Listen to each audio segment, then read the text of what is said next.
Alright guys, so we're back here. Interior and the chassis has all been finished on the Silvia, so now we're going to go ahead and start working on the body. So we're going to go ahead and first of all take care of the mold seam lines that are quite apparent across the entire thing. So just bring it a little closer here for this.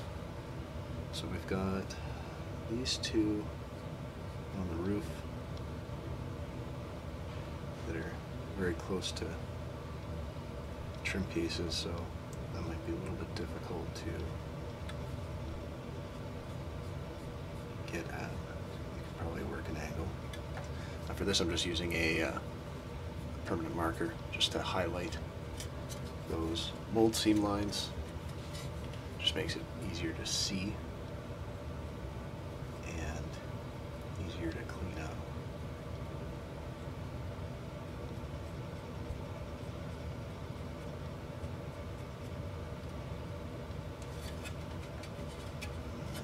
Side.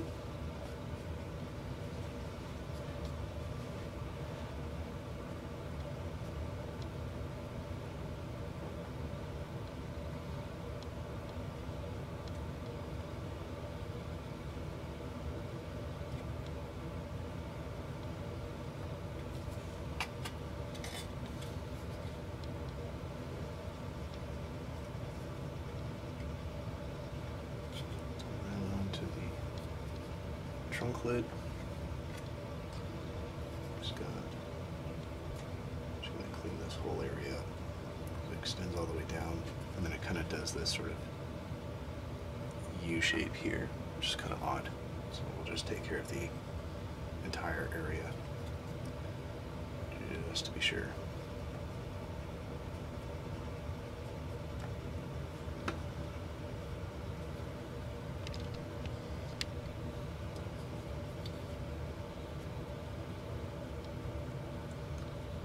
I think Tamiya could have done a better job in where these placed, because they did a good job hiding it here on the front bumper and putting it down with the trim piece, or where the bumper actually meets the front fender, and then they just kind of crossed it over in an odd spot here on the hood.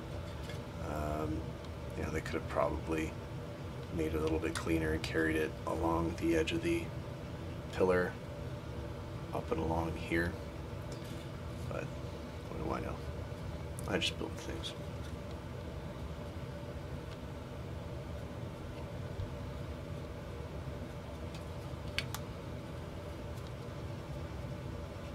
And then again, right, instead of coming right over the bumper,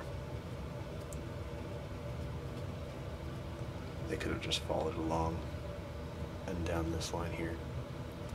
So that's all done. For this, what I'm going to use is a hobby blade, and bring it a little bit closer, you can see here. So what I'm going to try and do is get the majority of it scraped away with the blade, and as you can see there,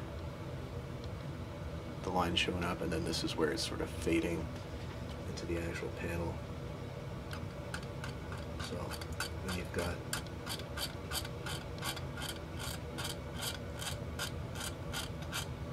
those sort of ridges, like you can see here, where I'm following the contour line of the body. But there's still that sort of step. We're trying to get rid of that step.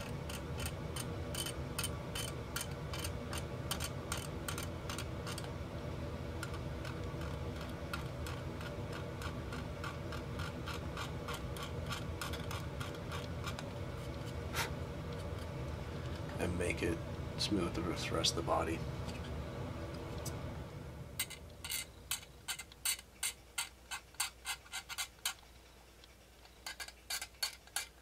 Now you could use thicker grits of sandpaper, but what I found for mold seams, and the best way to get rid of phantom mold seams, so when you apply primer and paint and then days later, the panel line will actually magically show up underneath the paint. This just kind of brings down the plastic and allows me to get a cleaner finish on it, so I'm not having to go through grits.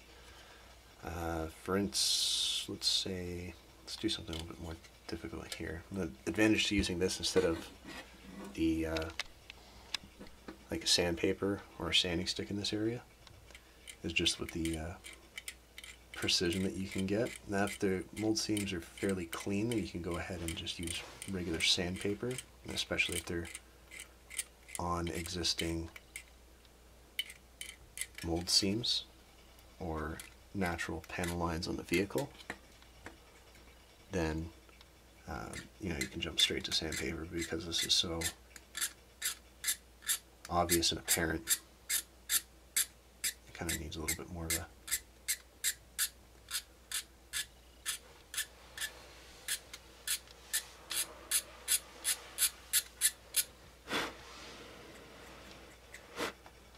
different sort of finesse. So again, just using a hobby blade and then just doing small little strokes. I'm not trying to take off a whole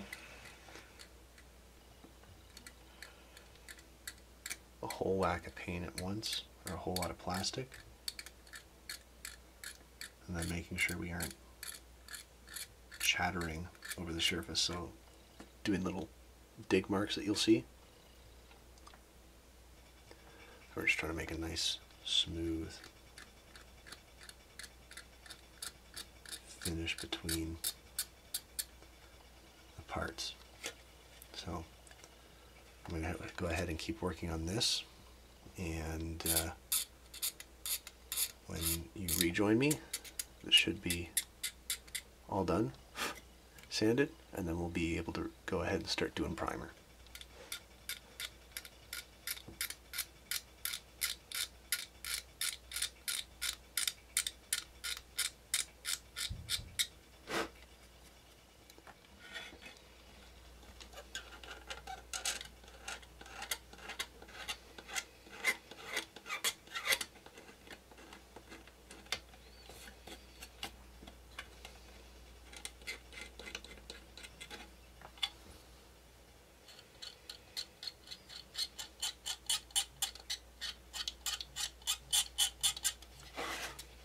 Alright, so that's all the mold seam lines are taken care of now.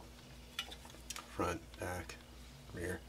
So what we're going to go ahead and do is just take a small soft sanding sponge, probably in the neighborhood of 800 to 1000 grit.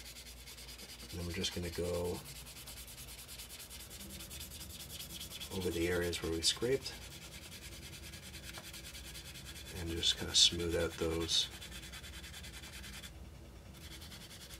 sanding marks. Sorry about that.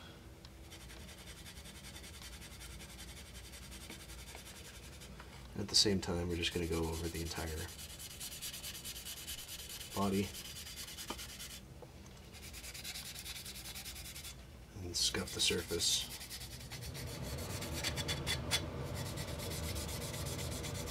So that we're ready for paint.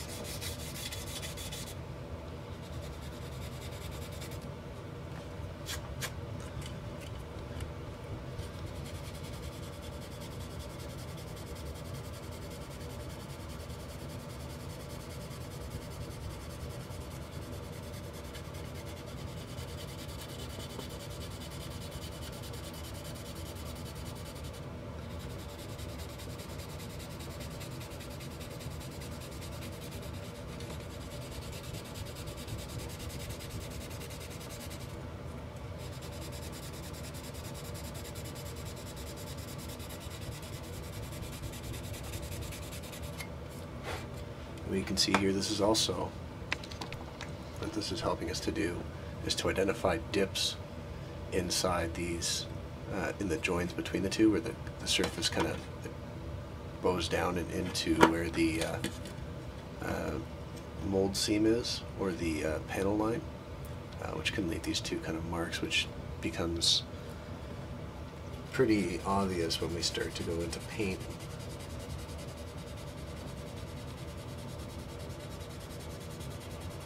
Be real pain in the dick to take care of later. So what you can do is just bring down the plastic itself beforehand, and then help mitigate that issue further on down the road.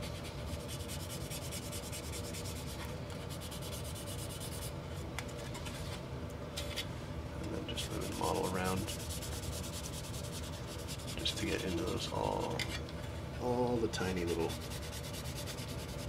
recesses to make sure we get a good strong bond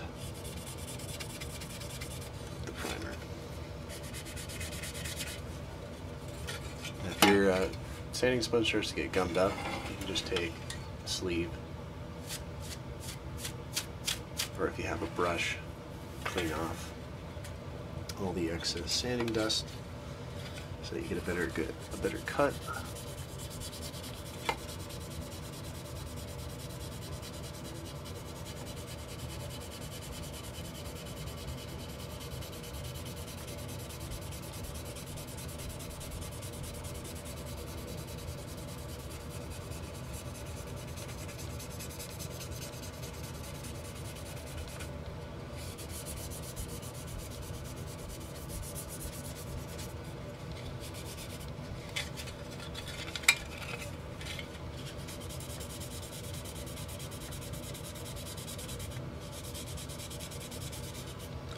I'm not worried about doing a crosshatch pattern.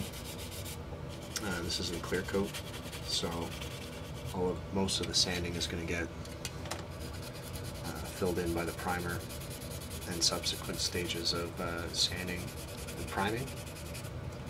And for that we'll use higher grits. Like the initial stage we'll do a 1000, and then move on from there. See this little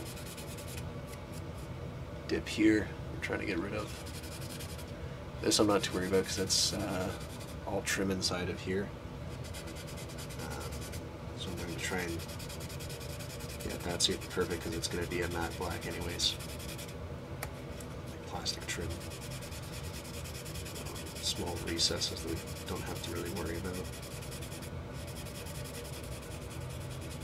Around these kind of fender lines here, or they're prominent on the surface.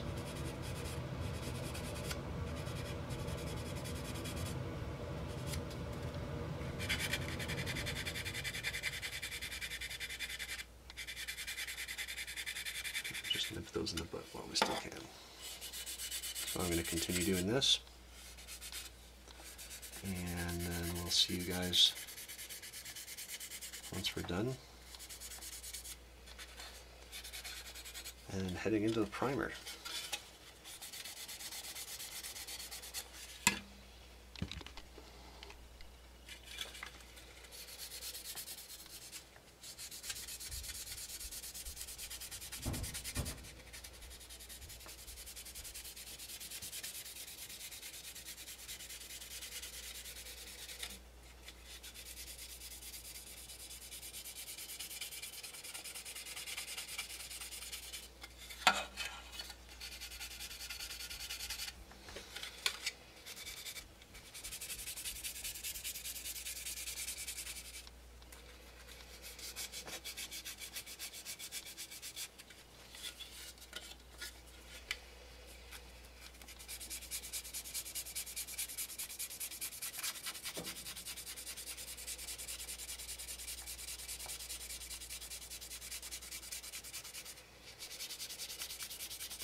Alright, so there's our body, nicely scuffed, ready for primer.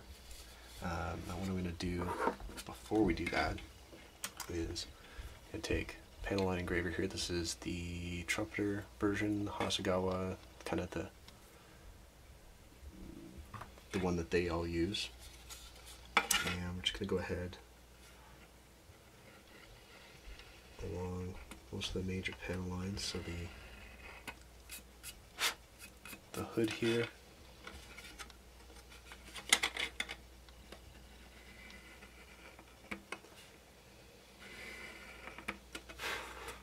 one, to clear out all the sanding dust from in them, but two, to make the lines a little bit deeper to accept a pin wash.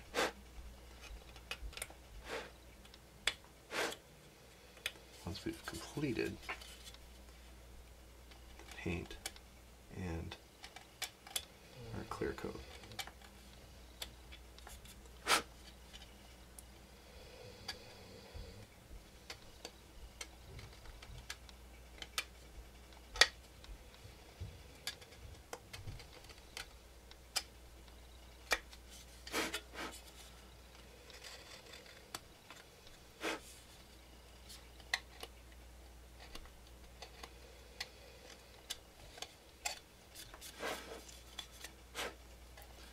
For some of these where it might be a little bit too wide, just switch over to Tamiya's panel line engraver, and then that should do the job oh so nicely. And also go ahead and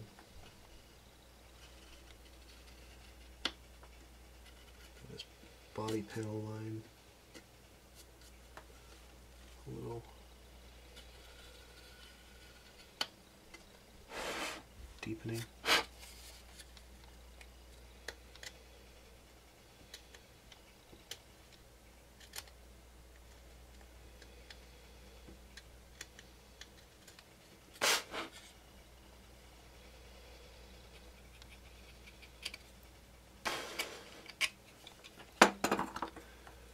Inside that trunk area.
Okay, that's all nicely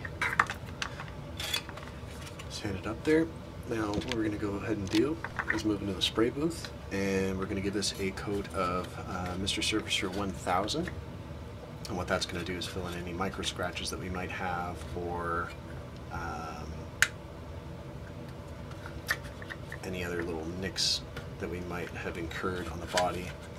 And then we're just going to give it a well, I'll show you what we're going to do after that. So we'll go ahead, we'll spray this with Mr. 1000 and be back when the paint has dried and is ready for sanding. Okay, so we're back from the spray booth now. You can see a lot of those panel lines have been sanded away, and we've got a good clean finish on the body. Now there are some little paint greebles. I don't know if you can see that. We do have a few light sanding marks. So what we're going to do now is we're actually going to take the body back into the spray booth, and we're going to lightly coat, like just do a kind of distance spray pattern to kind of mist over some black onto here. And what that'll do is, as we're going over this with some 1000 grit, it will basically show us where any dips or divots are, any larger sanding marks that might need to get taken care of. Yeah, so we'll go ahead and bring it back once we sprayed that black mist coat on. Okay, and here you can see that we've got that little mist layer over the body. We've got some 2500 grit sanding sponges here. I just got the water just off screen. We're just going to lightly soak it in that. And then we're just going to go across the body, like so. And we're not going to put any pressure on it. Just some light sanding action. Then we've got paper towel off the side. And you can kind of scrape that off. Now you'll see we've got our mist layer here, we've got the primer layer, and then right here there's the plastic showing through, and then you can see these ever so small, we've got a little divot right here, right where this is clean primer, and then we've got the mist layer, and then the same thing over here. And then we're just going to go across the entire body and find all these little areas and sand them back down to where they're nice and either it's going to be bare plastic showing through,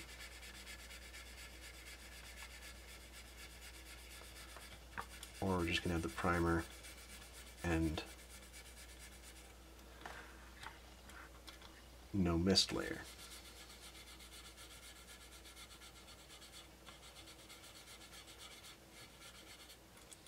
So you've got a little tight little area in here.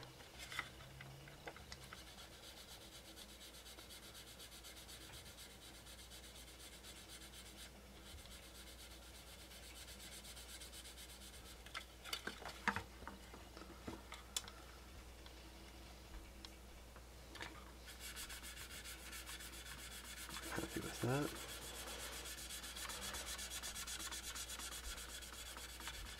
Now I'm just sanding it until, I've got a good amount of the buildup here of the primer there going on. And then there, you can kind of see it happening. I don't know how well it's picking it up on the camera, but you can see this kind of low spot area here, and then back here. Now that's just the nature of the plastic and the surface finish going on, but that's basically what we're trying to get rid of or find, any major divots. If we keep sanding at that, right, those slowly start to go away, and you can kind of see a wavy, almost like a wavy pattern going on the roof line here. I'll show you one other area here, right on the deck of the trunk. I don't know, you can see some of those sanding scratches. So go ahead and lightly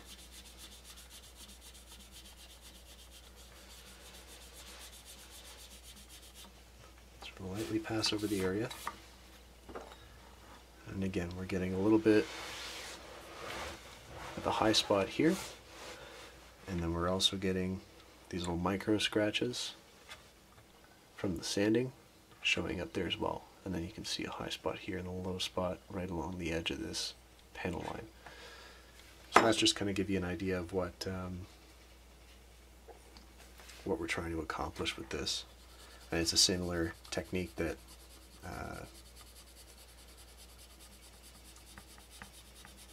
auto body mechanics use on higher end vehicles to kind of make sure all the sanding marks are out from the previous layer. And it's just it's a lot of extra time and effort to put in, but the results speak for themselves when you start to actually bring the body of the car up to a higher standard of finish. And this is all going to show through in your final paintwork, especially if you're doing a dark color like a dark gray or a black, or like a dark blue, or a kind of a crimson red, or a wine red color, right? Anything that's going to refract high and low spots depending on the color coverage. And we've got some nice deep marks that we didn't notice before here on the trunk. And again, this is just so we can find it now, so we can take care of them. Yeah, like I was saying, any sort of dark colors and some light metallics, those are going to show up extremely high.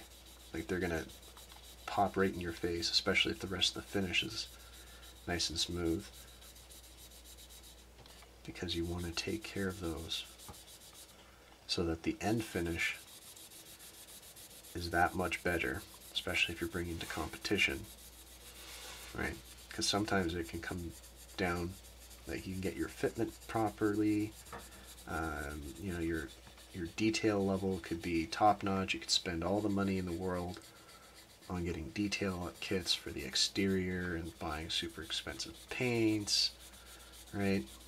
But if you don't prepare from the beginning during the primer stage, it can all be undone by, you know, half a day's work. Okay. And you can see here those marks are a little bit deeper, so we're just going to have to keep working at them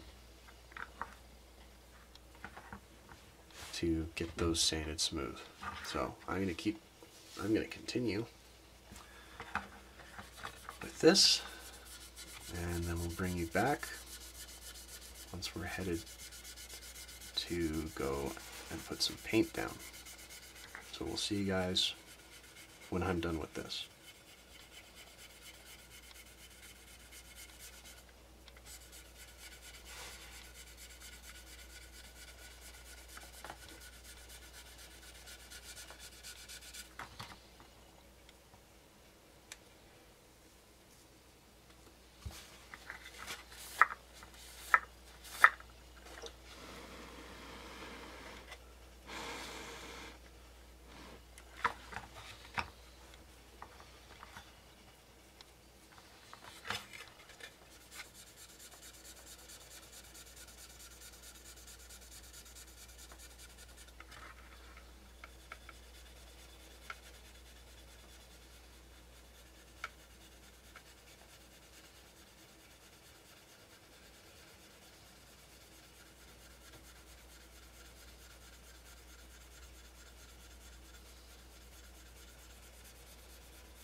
Alright, excuse me.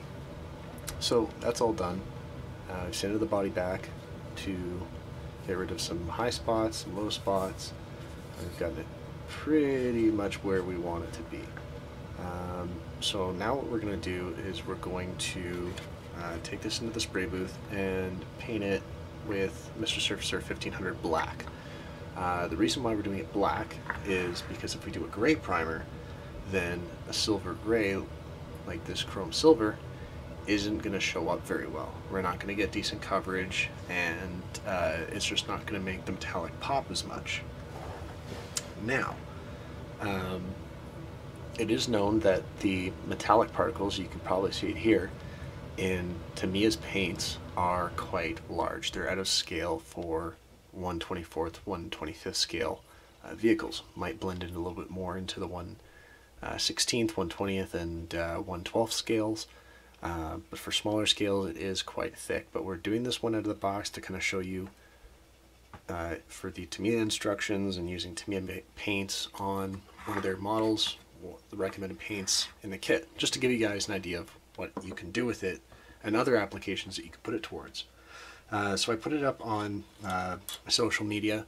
You guys can find all the links to those in the video's description, but I posted there asking which color, excuse me, which color you guys wanted to see.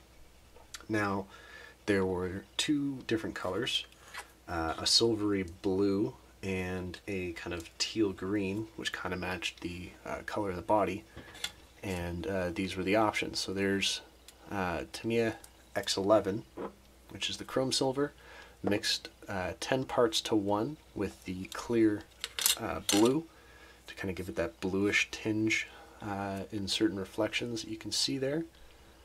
So that was option 1. Option 2 was the teal green color, which was 2 parts X11, 2 parts clear blue, one part clear yellow, and 1 part clear green to kind of give us that this kind of teal greenish color. And then the kind of silvery gray for the two-tone is 4 parts black to 3 parts chrome silver. So as a resounding nod from most of you, it was clear that the teal green was the preferred color. So what we're going to do is spray it all black, paint it all chrome silver, and then we're going to go over and paint the upper color, which is that green, first, because it's the lighter color of the two. And then after that, we are going to paint below this sort of trim line, we're going to paint it this kind of metallic gray color. And then once it's all finished, then we'll come in with the trim here on the bumper and the windows with just pure black. So I'm going to go ahead and finish all of that and then bring you guys back when it's all done.